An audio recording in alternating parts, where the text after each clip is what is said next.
Hello students, आज हम पढ़ने वाले हैं क्लास 9th वृत्त का यानी सर्कल्स चैप्टर का 21st पार्ट।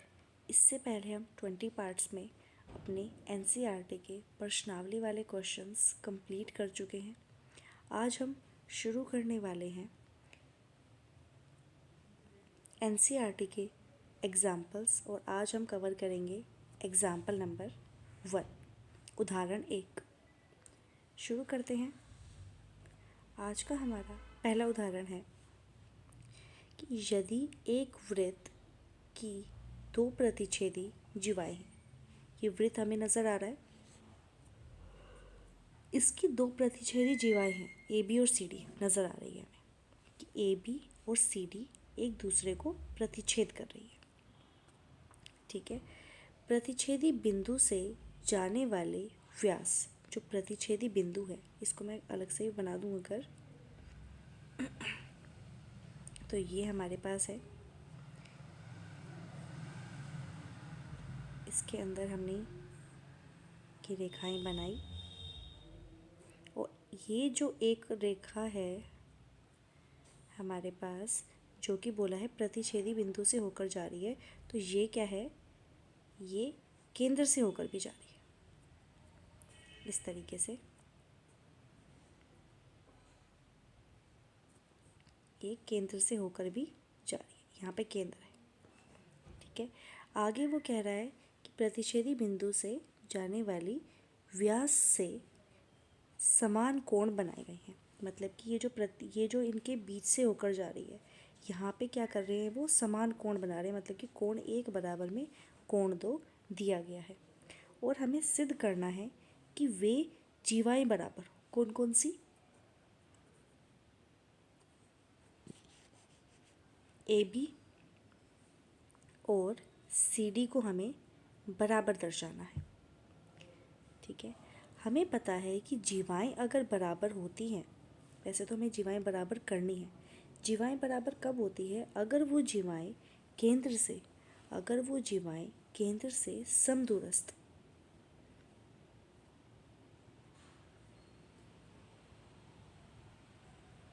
समदूरस्थ का मतलब क्या है? समान दूरी पर, समान दूरी पर।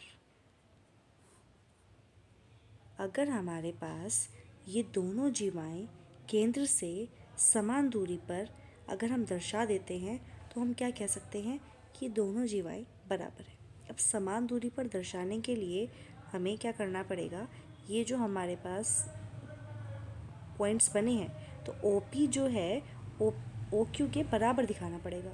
अगर मैंने OP बराबर में OQ दिखा दिया, जो हमारे पास क्वेश्चन में दिया गया, मैं वही ले लेती हूँ कि यहाँ पर हमारे पास L और M है, L और M, तो हमें OL जो है वो OM के बराबर दर्शाना है। ठीक है, अगर हम ये दोनों बराबर दर्शा देते हैं तो मतलब कि AB जो है वो CD के बराबर हो जाएगा। तो इसके लिए हमारे पास ध्यान देंगे कि सबसे पहले इन दोनों त्रिभुजों को देखते हैं कि त्रिभुज LOE और त्रिभुज हमारे पास MOE, इन दोनों त्रिभुजों में, वैसे तो यहाँ 90 डिग्री बनाया पर इसको अभी हम इग्नोर करके चलते हैं कि यहाँ हमारे पास दो त्रिभुज, इनको मैं यहाँ अलग से बना लेती हूँ इस तरीके से, E L और O, इधर से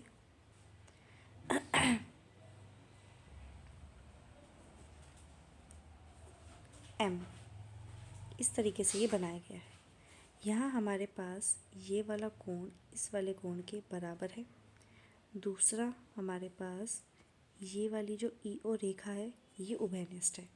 दो चीज़ हमारे पास पहले से ही है, हमें तीसरी चीज़ निकालनी है। इसको हम 90 डिग्री नहीं मान सकते, क्योंकि अगर हम इसको सीधा सीधा 90 डिग्री मानेंगे तो मतलब कि डायरेक्ट ही बराबर हो जाएगा और जीवाएं भी बराबर हो जाएगी। तो वो ना मान के हम क्या करेंगे, हम एक और कोण जो है वो बराबर करेंगे इस तरीके से। या तो हम जब हम रचना करेंगे तो हम उसमें ये लिख सकते हैं कि OL जो है वो हमारे पास क्या है, लंब है AB पर, और OM जो है वो हमारे पास लंब है CD पर। ये हम रचना से कर सकते हैं। रचना से इसको बराबर कर दिया इस तरीके से, ठीक है। या तो हम सीधा सीधा ये कर सकते हैं कि हमारे पास कोण L जो है और कोण M जो है वो बराबर हो गए 90 डिग्री के। इस तरीके से कोण 1 बराबर कोण 2 हमारे पास दिया गया है, और तीसरा EO बराबर EO क्या है, उभयनिष्ठ है, ठीक है। जिससे हमारे पास कोण कोण भुजा से हम क्या कह सकते हैं कि दोनों त्रिभुज क्या है, हमारे पास सर्वांगसम है। जैसे ही दोनों त्रिभुज हमारे पास सर्वांगसम होंगे, हम क्या कह सकते हैं कि हमारे पास OL जो है वो OM के क्या हो जाएगा, बराबर हो जाएगा। और अगर हमारे पास ये दोनों हमारे पास बराबर हो गए तो इनसे जाने वाली जो जीवाएँ हैं ये भी हमारे पास क्या हो जाएंगी, बराबर हो जाएंगी। इनसे जाने वाली जीवा इस तरीके से है, ये और ये भी हमारे पास क्या हो जाएंगी, बराबर हो जाएंगी। क्योंकि अगर हमारे पास जीवा अगर समदूरस्थ है, समान दूरी पर है केंद्र से, तो वो आपस में क्या होती हैं, बराबर होती हैं। तो इसको हमने लिखा किस तरीके से वो देखेंगे एक बार, जिसमें हमारे पास दिया है वो लिखेंगे कि एक वृत्त जिसका केंद्र O है कि दो जीवाएं AB और CD बिंदु E पर प्रतिच्छेद करती है, बिंदु E पर प्रतिच्छेद कर रही हैं। E से जाने वाला PQ एक ऐसा व्यास है जिससे AEO मतलब कि हमारे पास ये AEO ये वाला कोण जो है DEQ इस वाले कोण के बराबर है, ठीक है। और हमें सिद्ध करना है कि AB जो है, वो जो AB है, AB जीवा जो है वो CD जीवा के क्या हो जाए, बराबर हो जाए। ये हमें सिद्ध करना है।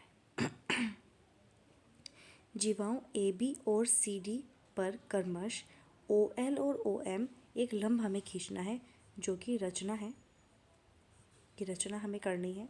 तो OL और OM हमने दो क्या लंब हमने बनाए, ठीक है, किस पर, AB और CD पर, ठीक है। जिसमें हमारे पास इसमें जो किया गया है मैं वो बता देती हूँ कि ये किस तरीके से किया है। यहाँ पर हमने,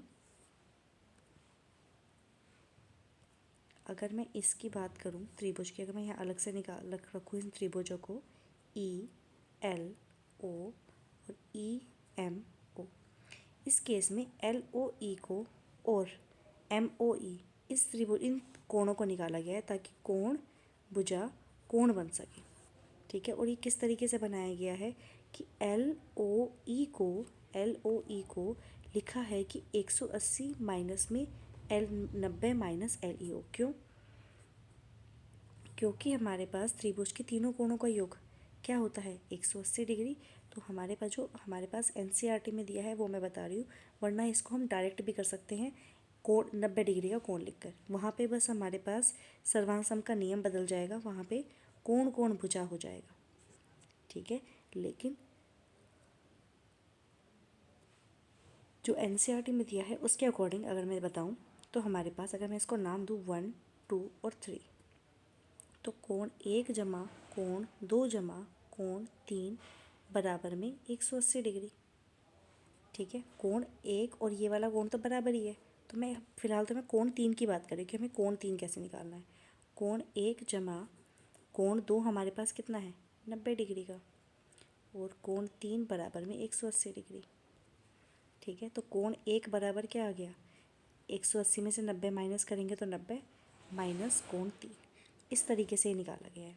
इसी तरीके से अगर मैं यहाँ पे नाम दे देती हूँ 5, 6, तो ये जो 5, 6 है इसके अकॉर्डिंग हमारे पास कोण 5 जो है वो बराबर आएगा 90 माइनस में कोण 6 के।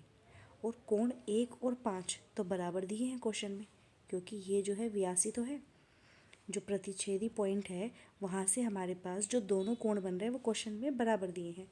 तो कोण 1 और 5 जो है वो हमारे पास बराबर है। अगर ये बराबर हैं तो ये भी बराबर होंगे। तो 90 माइनस में कोण 3 बराबर होगा 90 माइनस में कोण 6, जिस वजह से कोण 3 और 6 आपस में बराबर हो गए। और कोण 3 और 6 कौन कौन से हैं, अब ध्यान देंगे इस पे। कोण 3 और 6 हमारे पास कोण LOE और कोण हमारे पास MOE, यही कोण है ना, यही कोण। और यही यहाँ पे लिखा गया है कि LOE को ये जो LOE ये वाला जो कोण है हमारे पास 90 माइनस में LEO ये वाले कोण के लिखा गया है। ठीक है, ऐसे ही हमारे पास MOE को भी लिखा गया है इस वाले कोण को 90 माइनस ये। और ये 1 और 5 तो आपस में बराबर है ही, जिस वजह से 3 और 6 भी क्या हो जाएगा, आपस में बराबर हो जाएगा। यहाँ पे ये लिखा गया। इसके अकॉर्डिंग जो हल किया गया वो ये है कि त्रिभुज OLE ये वाला जो त्रिभुज है और त्रिभुज OME ये वाला जो त्रिभुज है, इन दोनों त्रिभुजों में ध्यान से देखेंगे LEO ये वाला कोण हमारे पास, ये वाला कोण MEO इस वाले कोण के बराबर है, जो कि दिया गया है क्वेश्चन में ही है ये तो, कि जहाँ से हमारे पास प्रतिच्छेदी बिंदु है वहाँ से जाने वाला जो व्यास है उसको क्या है, बराबर टुकड़ों में तोड़ते हुए जा रहा है, मतलब कि बराबर कोण बना रहा है उधर से।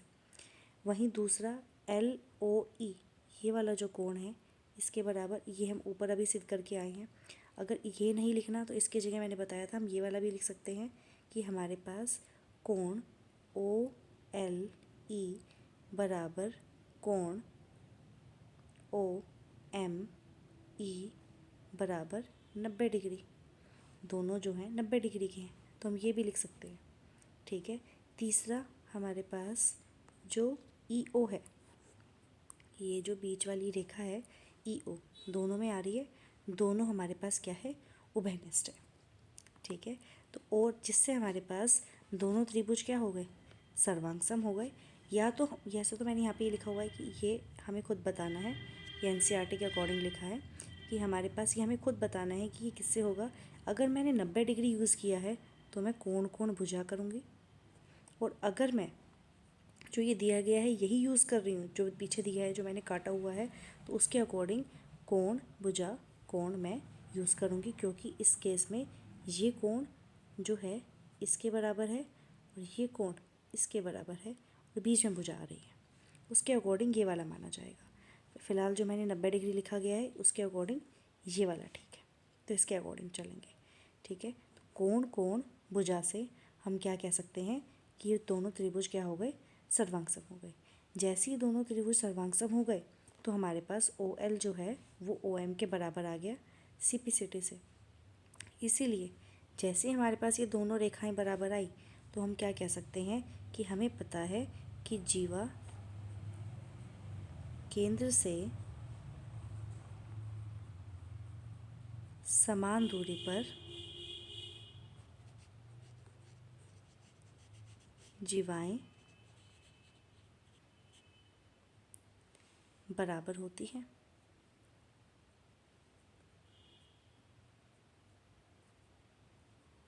ये पता होना चाहिए, जैसे हमें पता चला, जिससे हमारे पास हमने क्या किया, इस AB को CD के बराबर कर दिया।